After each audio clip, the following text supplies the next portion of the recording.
জামাল সর্দারের বাড়িকে ঘিরে পরতে পরতে রহস্য। সোনারপুর থানার পুলিশ ঘিরে রেখেছে বাড়ি।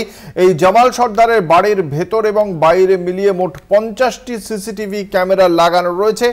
বাড়ির মধ্যে সুইমিং পুল এবং সেখানে কচ্ছপ। বাড়িতে কচ্ছপ রাখার অভিযোগ বেআইনি হলেও জামাল সর্দার তার বাড়ির সুইমিং পুলে কি করে কচ্ছপ রেখেছে তা নিয়েও উঠছে প্রশ্ন। রয়েছে ঘোড়া।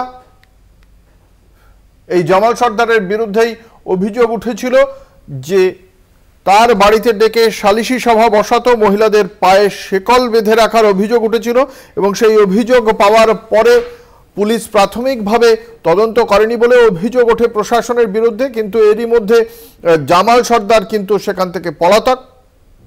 আমাদের সঙ্গে রয়েছেন আমাদের প্রতিনিধি সুখদেব দে। এখনো পর্যন্ত এই ঘটনার তদন্তে আর কি তথ্য উঠে এসেছে পুলিশের কাছে সুখদেব? দেখো অঙ্কুর, যে গতকালের যে ঘটনা, একেবারে শিওরে ওঠার মতন ঘটনা, যে গতকাল যে ঘটনার সামনে এসেছে যে এক বাড়িতে সালিশি সভার নাম করে বাড়িতে ডেকে নিয়ে গিয়ে পায়ে শেকল বেঁধে মারধর করা, তার পাশাপাশি জমি দখলেরও, জোর করে জমি দখল করারও অভিযোগ ওঠে এক প্রকার। এরপরেই সোনারপুরে সেই বাড়িতে আসে বিজেপি নেতৃত্ব এসে তার পরিবারের সাথে কথা বলেন এবং তারপরে বেশ কিছুক্ষণ সোনারপুর থানার যে ভারপ্রাপ্ত আধিকারিক তাদের সাথেও কথা বলেন। তবে এখনো পর্যন্ত যে মূল অভিযুক্ত তাকে গ্রেপ্তার করেনি, কিন্তু তার সাগরে দুজনকে ইতিমধ্যে গ্রেপ্তার করেছে, আজ বারুইপুর আদালতে পেশ করা হয়। তবে তোমাকে আমি বলে রাখবো, এই ঘটনাকে ঘিরে পরতে রহস্য।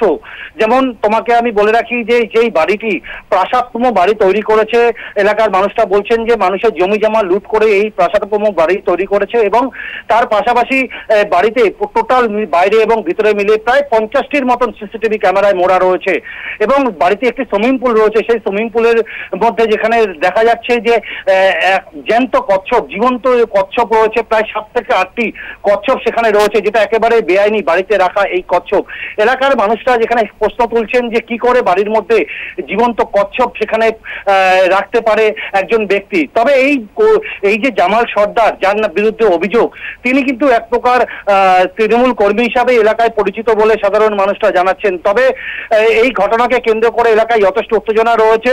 সোনারপুর থানার পুলিশ ঘটনাস্থলে গিয়েছে, ঘটনাস্থলে গিয়ে যে সিসিটিভি ফুটেজ, সেই সিসিটিভি ফুটেজ খতিয়ে দেখছে এবং ইতিমধ্যেই পুলিশি পিকেট গতকাল রাত থেকে বসানো হয়েছে। এই বিষয় নিয়ে আমরা স্থানীয় যে বিধায়কের সাথে কথা বলেছিলাম, তিনি যেটা জানিয়েছেন যে সেটা তৃণমূলের কোনো যোগ নেই, এটা পারিবারিক একটা বিবাদ, পারিবারিক বিবাদের জেরে এই ঘটনা ঘটেছে। তবে পুলিশের বিরুদ্ধেও কিন্তু স্থানীয় বাসিন্দারা এবং তার পাশাপাশি নির্যাতিতারাও, একাধিক নির্যাতিতা, তারা অভিযোগ তুলেছেন যে পুলিশ এবং এই জামাল সর্দার, যার বিরুদ্ধে মূল অভিযোগ, যাই সালিশি সভা নাম করে বাড়িতে ডেকে নিয়ে গিয়ে এই সভা করতো এবং মারধর করতো, পুলিশের যোগসাযোগী এই ঘটনা ঘটানো হয়েছে বলে এক প্রকার পুলিশের বিরুদ্ধে অভিযোগ করেছে। তবে পুলিশের তরফ থেকে পুরো অভিযোগটাই অস্বীকার করা হয়েছে।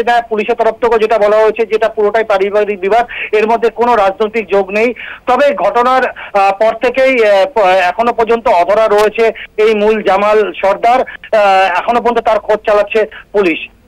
ধন্যবাদ। আমাদের সঙ্গে ছিলেন আমাদের প্রতিনিধি সুখদেব দে।